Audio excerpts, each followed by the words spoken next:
இன்றைக்கி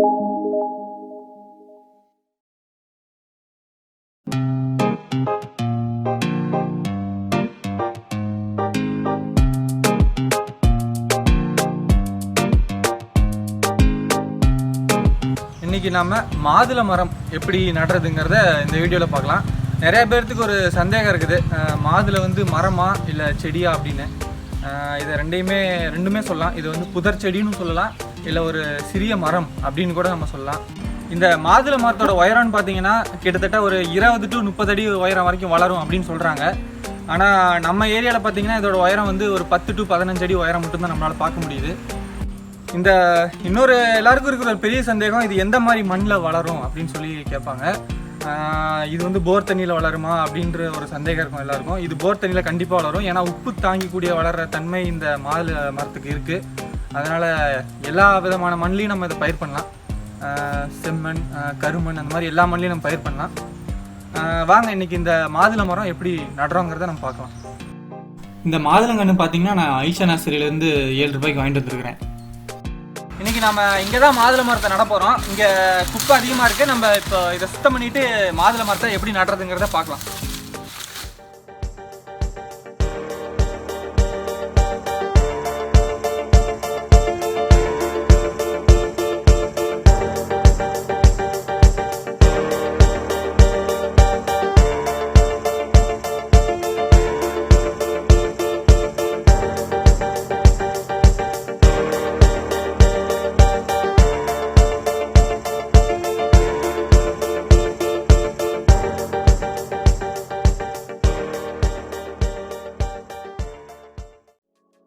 இப்போ மேல் மண்ணை நம்ம பறித்து அதை தனியாக எடுத்து வச்சுக்கிட்டோம். அந்த டாப் சாயில்னு சொல்லுவாங்க, அதுதான் இருக்கிறதுலே ரொம்ப வந்து ஃபெர்டைலான சாயில். ஸோ வந்து இப்போ அடுத்தது வந்து நம்ம அடுத்த லேயர் நம்ம பறிக்க ஆரம்பிச்சிட்டோம். இப்போ பார்த்தீங்கன்னா இதுக்கு அடுத்து இருக்கிற லேயரை நம்ம பறிச்சுட்டு இருக்கோம். இது வந்து கொஞ்சம் ஹார்டாக இருக்கும் இந்த லேயர் பார்த்தீங்கன்னா. ஸோ இந்த இதையும் நம்ம எடுத்து வச்சுட்டு நம்ம இந்த ஏரியாவில் தான் பார்த்தீங்கன்னா இப்போ நம்ம கம்போஸ்ட்டு, அப்புறம் இந்த ஆர்கானிக் வேஸ்ட் இதெல்லாம் நம்ம இதில் தான் ஆட் பண்ண போகிறோம். உங்கள் மண் நேச்சுரலாகவே ரொம்ப சாஃப்டான சாயில், ரொம்ப ஃபெர்டைலானது, ஆர்கானிக் மேட்டர் இதெல்லாம் நிறையா இருக்குது அப்படின்னா நீங்கள் எதுவுமே ஆட் பண்ண தேவையில்லை. அப்படி இது இல்லைன்னா ஒரு 2 இது மட்டும் நீங்கள் ஆட் பண்ணணும்.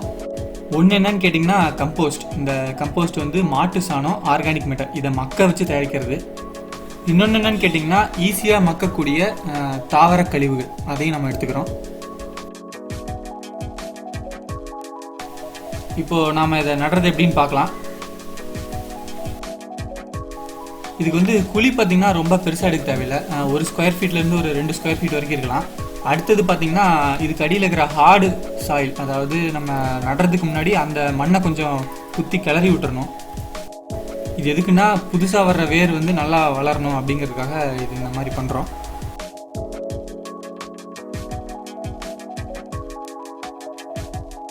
இப்போ இதில் நம்ம கம்போஸ்ட் கொஞ்சம் ஆட் பண்ணலாம்.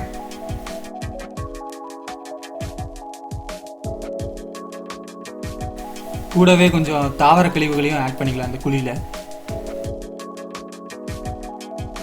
நிறையா பேர் செய்கிற தப்பு என்னன்னு கேட்டிங்கன்னா இந்த பேக்கெட்டை வந்து பிரிக்காமே அவங்க குழியில் வச்சு மண்ணை போட்டு மூடிடுவாங்க. நமக்கு தெரியும் பிளாஸ்டிக் வந்து ஈஸியாக மக்காதுன்னு.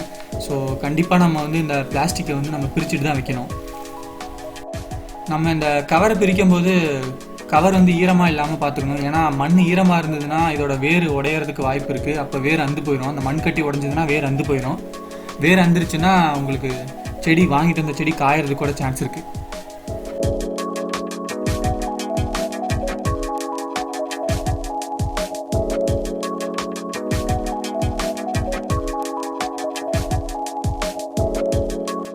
எவ்வளோக்கு எவ்வளோ நம்ம வந்து இந்த மக்கக்கூடிய தாவர கழிவுகளை நம்ம போடுறோமோ அவ்வளோக்கு எவ்வளோ வந்து அந்த ஈரப்பிடிப்புத்தன்மை மண்ணுக்கு வந்து அதிகரிக்கும்.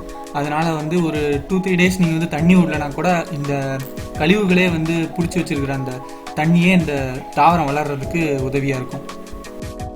இன்னும் கொஞ்சம் கம்போஸ்ட்டும் போட்டுக்கலாம்.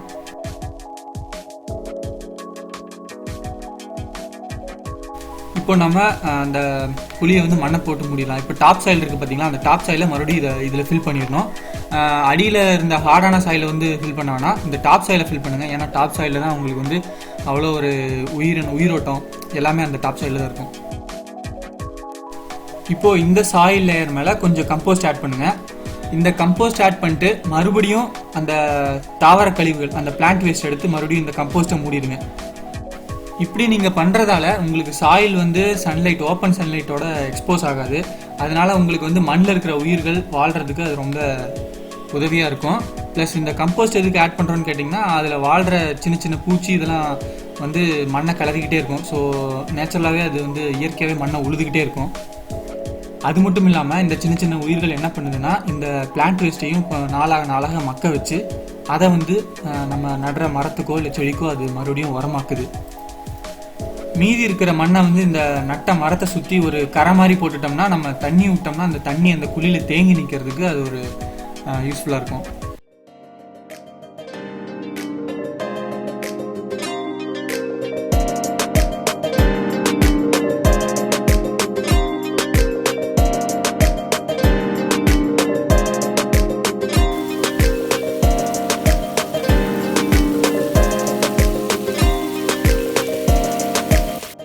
மரம் சின்னதாக இருக்கப்போ நம்ம தண்ணி விடுறது வந்து மார்னிங் ஈவினிங் 2 வேளையும் விடுற மாதிரி இருக்கும்.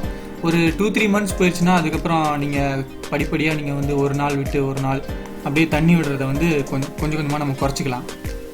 மாதுளை மரம் நீங்கள் நட்டதுலேருந்து ஒரு வருஷத்தில் உங்களுக்கு 1-2 அந்த மாதிரி பழம் காய்க்க ஆரம்பிச்சிடும்.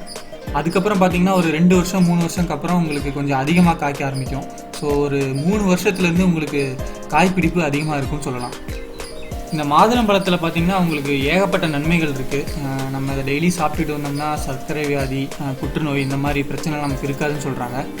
முந்திலாம் பார்த்திங்கன்னா கிராமத்தில் ஒவ்வொரு வீட்லேயும் இந்த மாதுளை மரம் இருந்துகிட்டு இருந்தது. ஆனால் இப்போ வந்து எல்லாம் நம்ம கடையிலேருந்து காசு கொடுத்து வாங்கி சாப்பிட்ற நிலமை வந்துருச்சு. இது வளர்க்குறதுக்கு ஒன்றும் அதிக தண்ணி தேவைப்படாது. அதனால் எல்லாருமே இதை வந்து வீட்டில் வாங்கி நட்டு வளர்த்தலாம். ஸோ இந்த வீடியோ பார்த்ததுக்கப்புறம் ஒவ்வொருத்தரும் மாதுளம் கன்று வாங்கி அவங்கவுங்க வீட்டில் நட்டு வளர்ப்பீங்க அப்படின்ற ஒரு நம்பிக்கையில் இந்த வீடியோவை நாங்கள் முடிச்சுக்கிறோம். நன்றி. மீண்டும் ஒரு நல்ல தகவலோட நாங்கள் திரும்ப உங்களை சந்திக்கிறோம்.